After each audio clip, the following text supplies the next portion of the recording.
Good morning, and thank you for joining me on the Path to Liberty. I'm Michael Bolden with the 10th Amendment Center, and this is the show for Wednesday, March 13th, 2024. Thank you so much for being here, and welcome to the show. Gold, guns, central bank, digital currency, and prohibition. Today, I'm going to report just very quickly on more important wins, some big, some small, for the 10th Amendment and nullification movement. But to kick it off, a couple of choice quotes from the founding generation that help us inform and guide our strategy for how we implement their approach, but how we do that today. First of all, from James Otis Jr., so long as people will submit to arbitrary measures, so long will they find masters. So as long as the people comply, as long as the people continue to go along with whatever the government decides to do, even though it's not authorized to do it, they're going to continue to find more and more and more of the same. The very last paragraph of Lysander Spooner's Great No Treason number 6 actually kind of hints as this as well. I should have had that quote ready, but it's a long one, but a really juicy one. Basically, as long as people are okay with being robbed and enslaved and killed and etc.,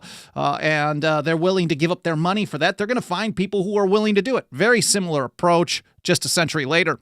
And here from Alexander Hamilton, of all people, in Federalist number 16. Now, he's lamenting this situation, but he's telling an important truth.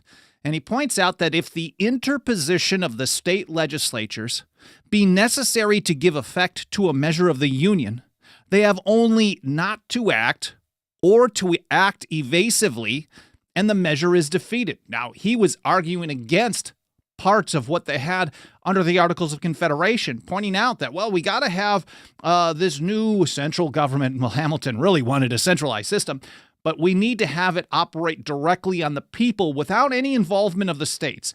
Because as soon as we get the states involved in implementing federal acts or programs, then the states can just really bring these to an end by not acting or acting evasively. And if we put that into context of what we live under today, here from our annual State of the Nullification Movement report, it's 10thamendmentcenter.com/report. It's like 150 some odd pages this year. We cut out a lot of the imagery to cut down on printing costs. So you're just going to get a lot of really, really important, interesting text talking about the history and the strategy, how the founders use things, and then how we replicate it on various issues today. It's available as a free download. You can also purchase a printed copy. Again, 10thamendmentcenter.com/report.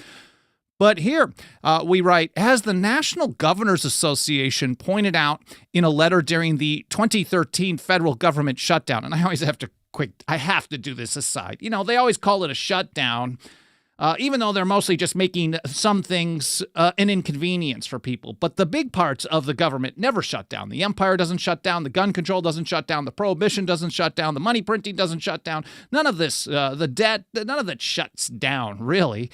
So it keeps on rolling. But anyways, the National Governors Association, during one of these recent ones, I guess it's over a decade ago now, in 2013, they were very concerned about a shutdown of federal government in any way, even the smallest way, because according to them, quote, states are partners with the federal government in implementing most federal programs.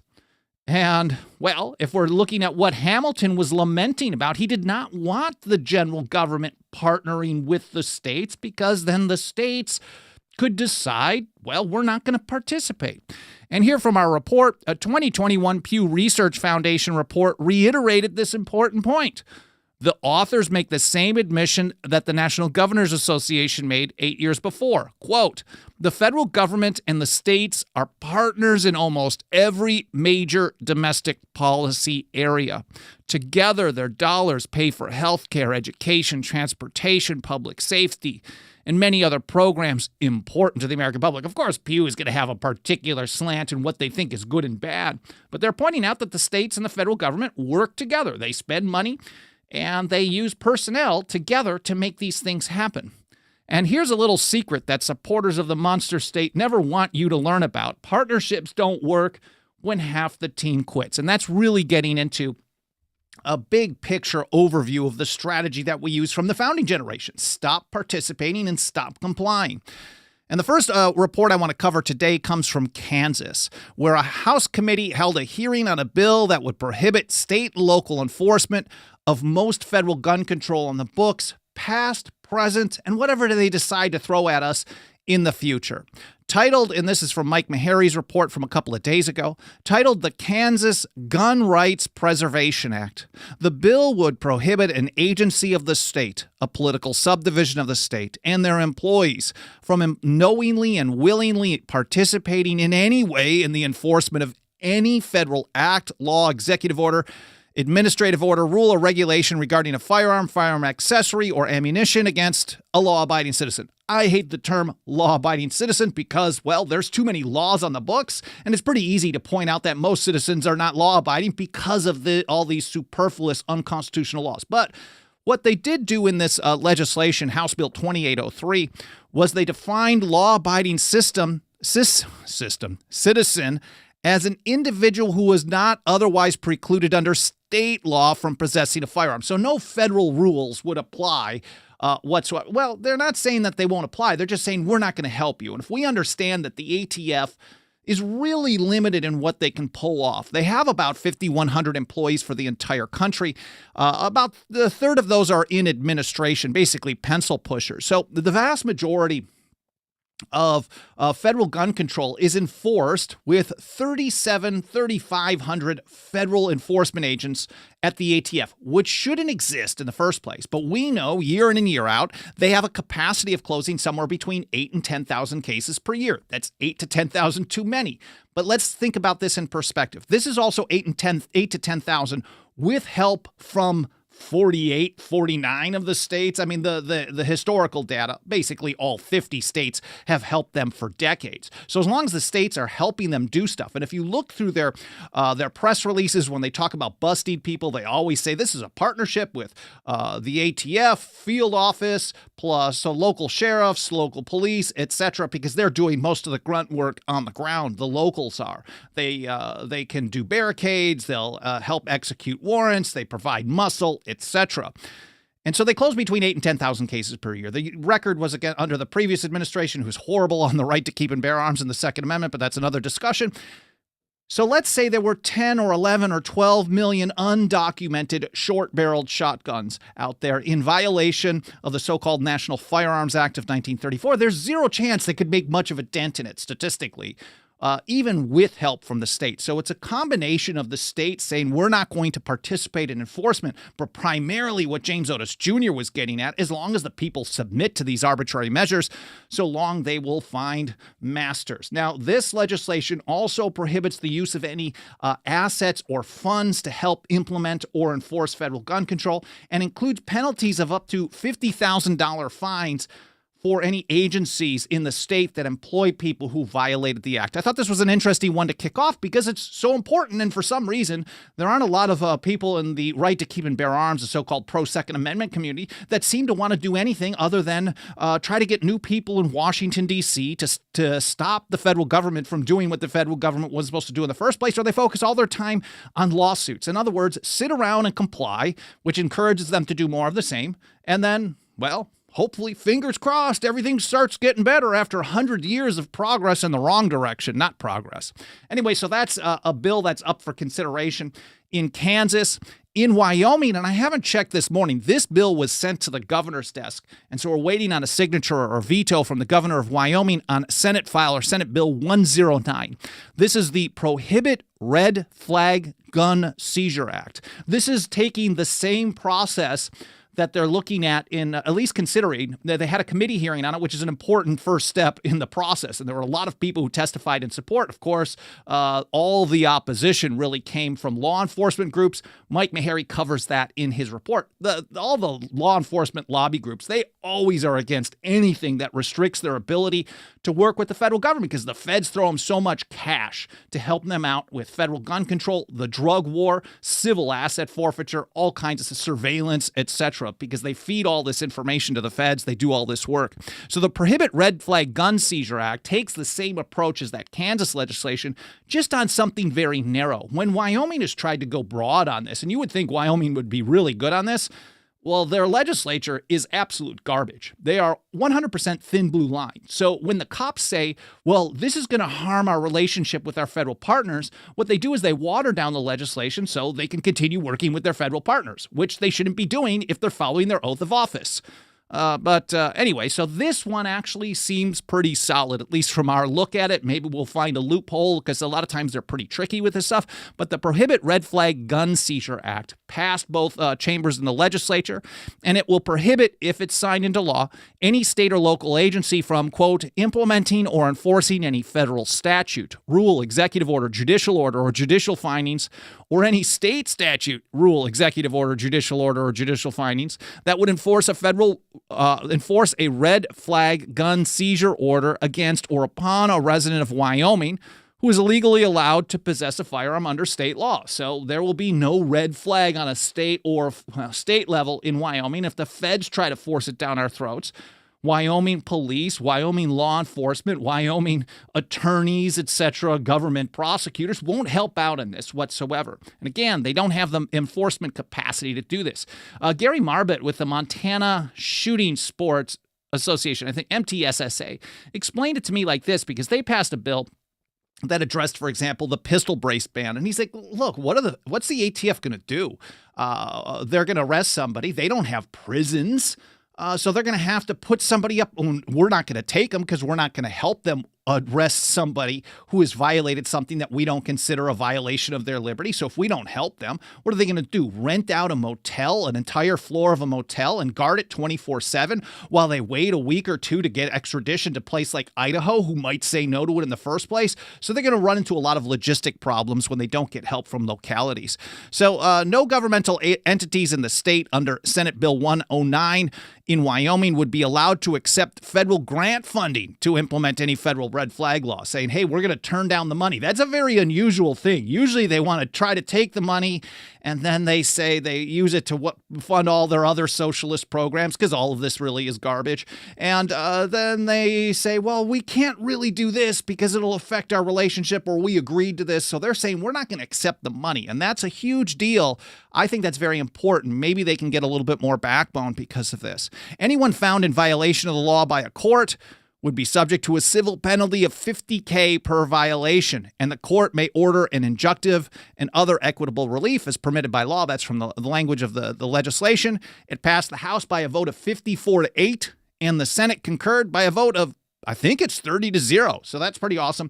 We'll see what happens. The governor has, I think, until about the 20th or 23rd to sign or veto. Maybe we're lucky and it's already signed today, but you'll see a link to that report in the show notes over at 10thamendmentcenter.com/path to liberty. Another one that I thought was really interesting, and I've covered a bunch of times over the last year, is the so-called Second Amendment Financial Privacy Act. I don't really think that's the best term for it, but as far as like people getting a grasp for what we're talking about, this is about having financial privacy in transactions for purchasing, primarily with credit cards, any firearms, firearm accessories, or ammunition.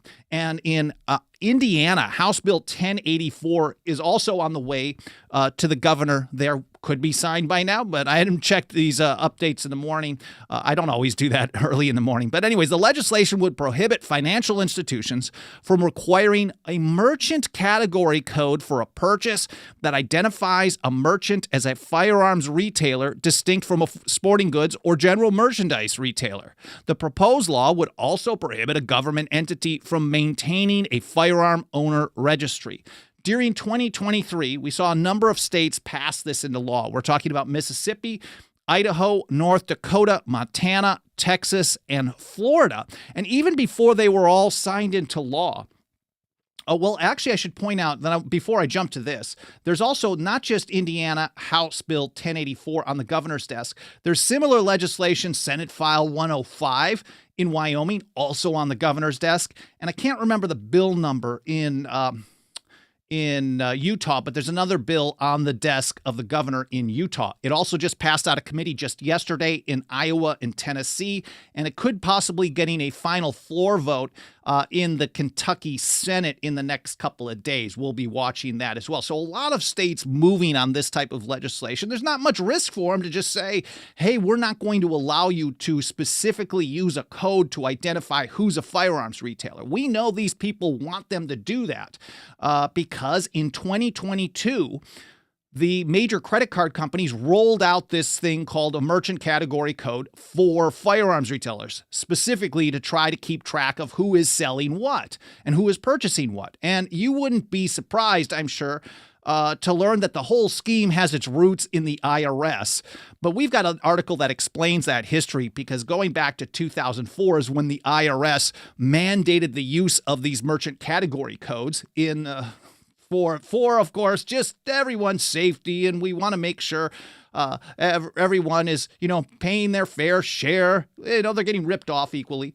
But so it starts with the IRS. We've got another article that'll be linked to in the show notes. Alan Mosley will get that organized, and I will get it published in the next couple of hours over at 10thamendmentcenter.com/path-to-liberty. But the important point about this legislation, the so-called Second Amendment Financial Privacy Act, is during 2023, even though it was rolled out in the fall of 2024, they said, hey, we're going to do this in the next few months. So immediately a number of states that I mentioned started considering the legislation. And once it started moving forward, all the major credit card payment networks put a so-called pause on implementation. Here's what an email from MasterCard representative to Reuters said. They said it would cause inconsistency in how the code could be applied by merchants, banks, and payment networks, so they're shutting it down, at least temporarily. And what I said when that first happened last year in an episode, and plus this article that I wrote in April of 2023, this should be a green light to say, well, if just considering the legislation is going to cause them too many loopholes to try to figure out how to deal with it, we should really have a green light to hammer this home in a bunch of states. So 5 states passed into law last year. We're looking at a number more, maybe this year. Got to keep pushing forward. Next up, I want to talk about sound money, gold. Let's get to the gold part of this. And this was on, it looks like Monday. The Idaho Senate passed a bill, according to Mike Meharry, that would create a process for the state to hold a portion of its reserves in physical gold and silver. This is Senate Bill 1314, which passed on March 11th by a vote of 25-9 out of the state Senate.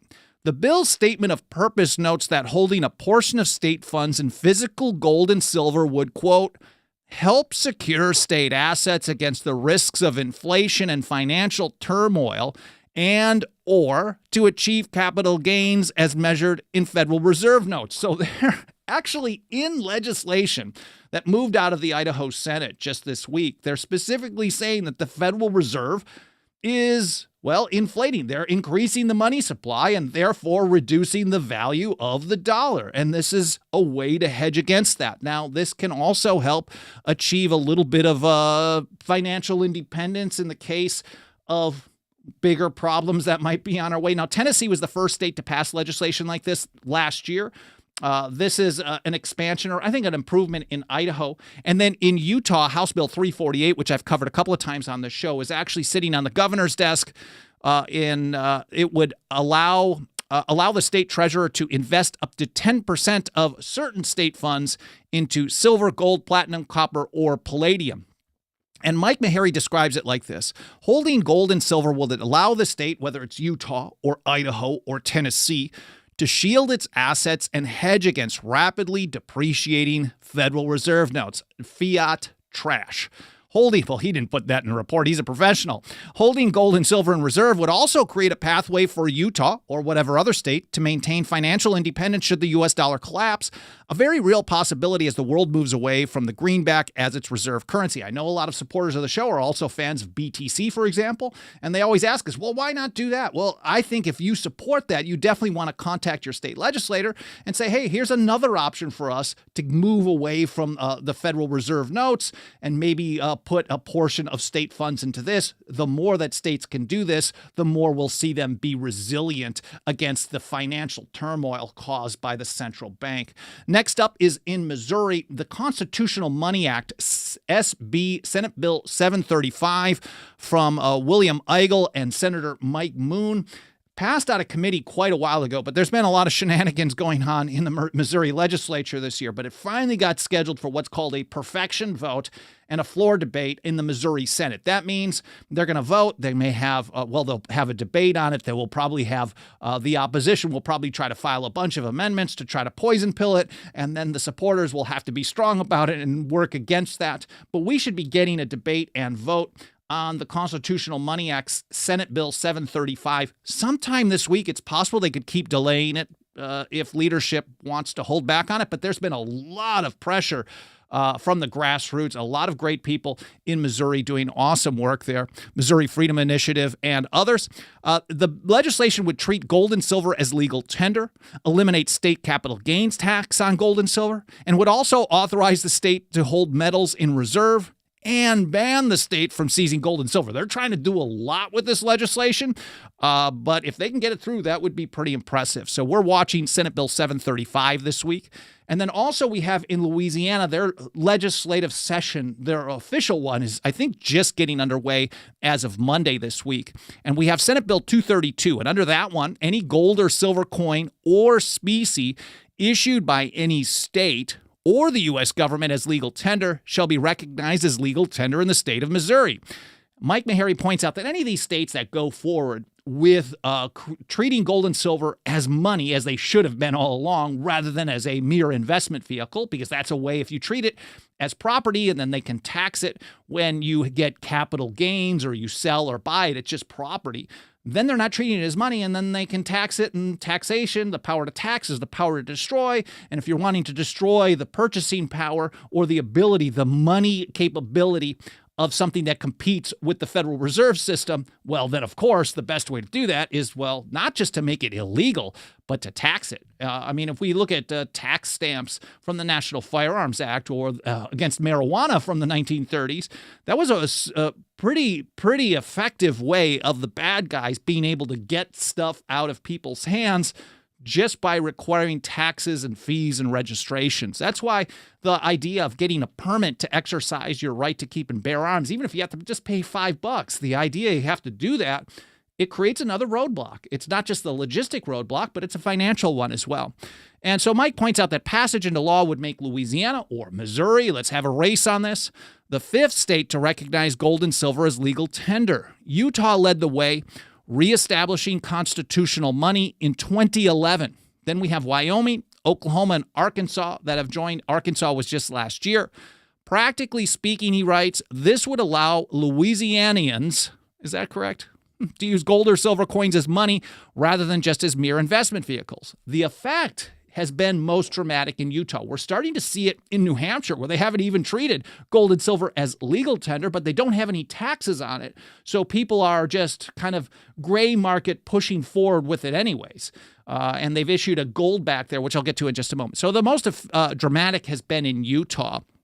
With some legal hurdles cleared away by the state, the United Precious Metals Association, which is UPMA, in partnership with the Alpine Gold Exchange, both private businesses, set up basically the state's first gold bank. It's not technically a bank, so I don't want to get them in trouble because they're not part of the Federal Reserve System.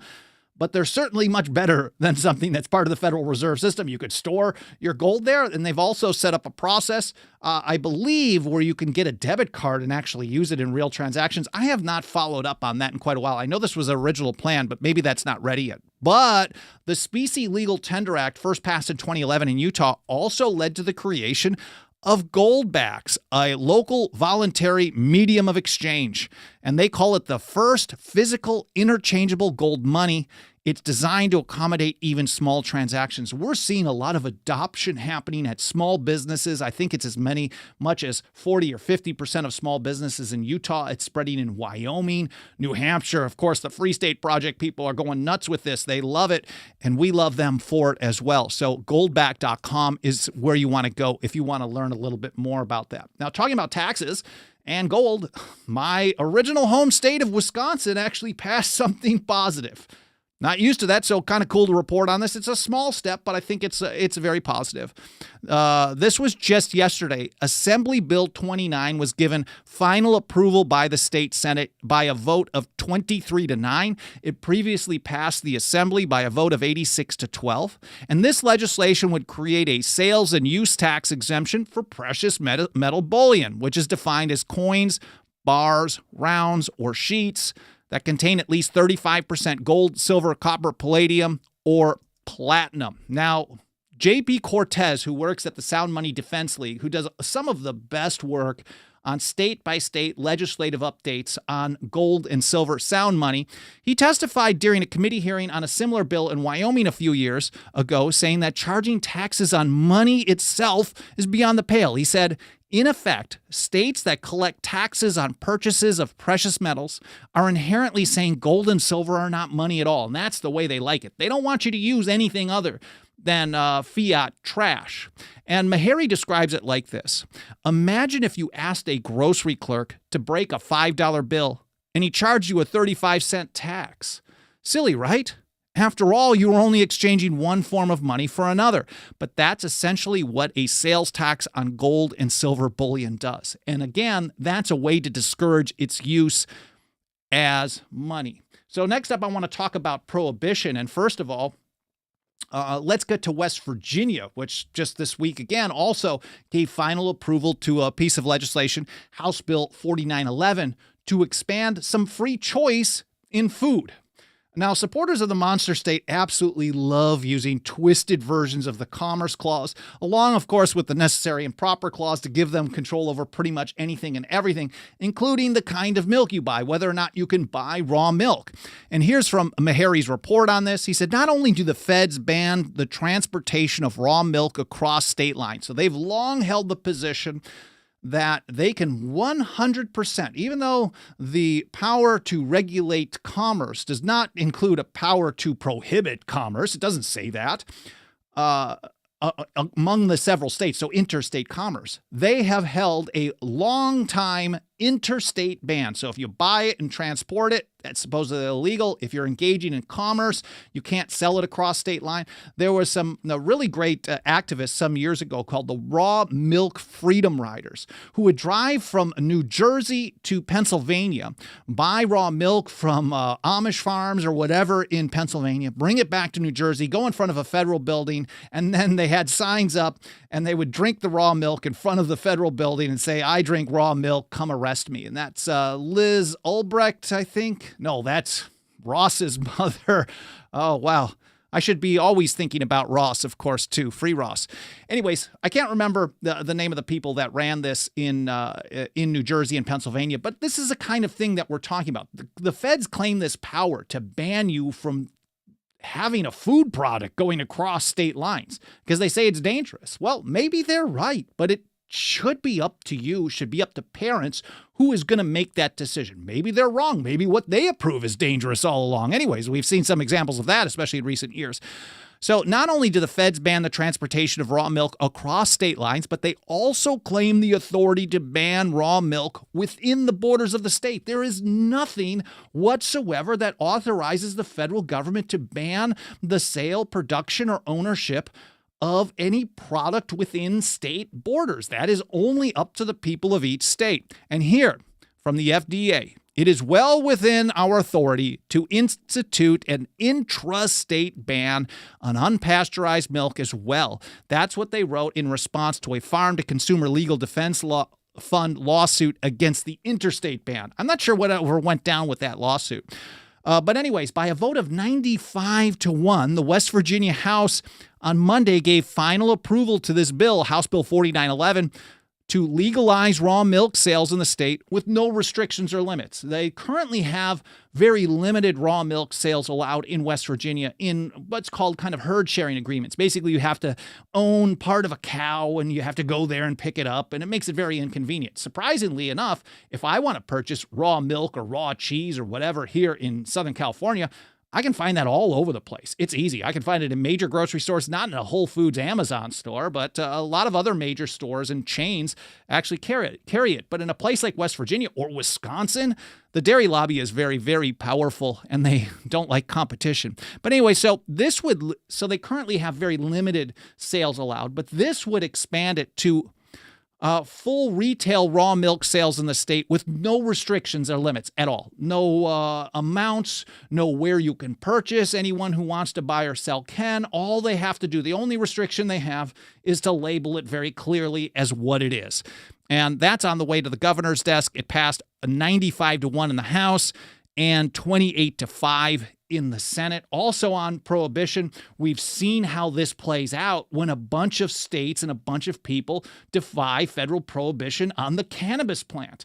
And last week, the Hawaii Senate passed Senate Bill 3335 by a vote of 19-6 to legalize cannabis despite federal prohibition. Now, interestingly enough, back in 2000, Hawaii, of all places, and maybe I want to report on this because I'm just thinking, you know what, if Hawaii does anything positive, and I know Brian McClanahan also covered a recent court opinion that seemed to be a bit of a rejection of the incorporation doctrine, so it's an interesting take. Of course, their policies tend to always go towards the very liberal end of the spectrum, but a TAC field office in Honolulu wouldn't be a terrible thing, would it? Anyways, in 2000, Hawaii became the first state legislature to legalize medical marijuana. Even though the federal government says you can't do this, they still did it anyways. It removed a layer of laws prohibiting cannabis, even though federal prohibition remains in effect or on the books. This is significant, Meharry writes, because FBI statistics show that local law enforcement makes approximately 99 of 100 marijuana arrests under state law, not federal law. So all 99%. So when they stop doing this, then the federal prohibition really just crumbles. This is more than just a partnership. This is really being led by the states. So if the states want to end federal prohibition, they got to end their own. And I think we should apply this to prohibition on tools of self-defense as well. The more that states remove restrictions on the right to keep and bear arms on a state level, which is what we see with so-called constitutional carry, which is really permitless carry, creates an environment where the federal prohibition that they like to shove down our throats is going to be very, very difficult. Furthermore, Mike Meharry writes, figures indicate it would take about 40% of the DEA's annual budget just to investigate and raid all the dispensaries in Los Angeles alone. A single city in a single state. We should update our numbers on that. That might be a little old on the figures, and I think the numbers are a little smaller now, but still pretty significant. Now, that doesn't include the cost of prosecution.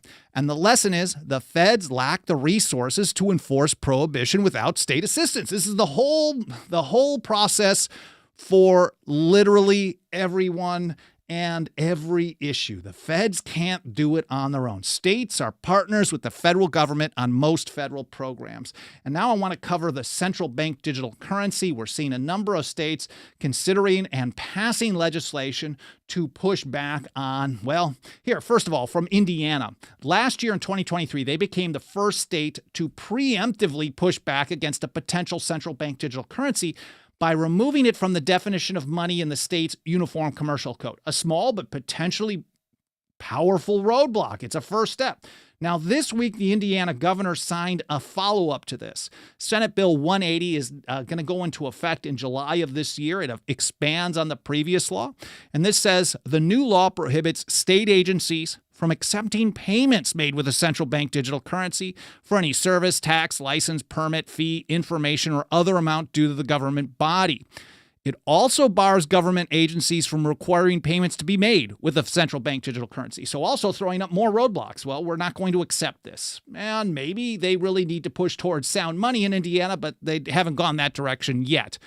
Additionally, under the law, state government bodies are prohibited from advocating for or supporting the testing, adoption, or implementation of a CBDC by the U.S. government. It goes into effect July 1st.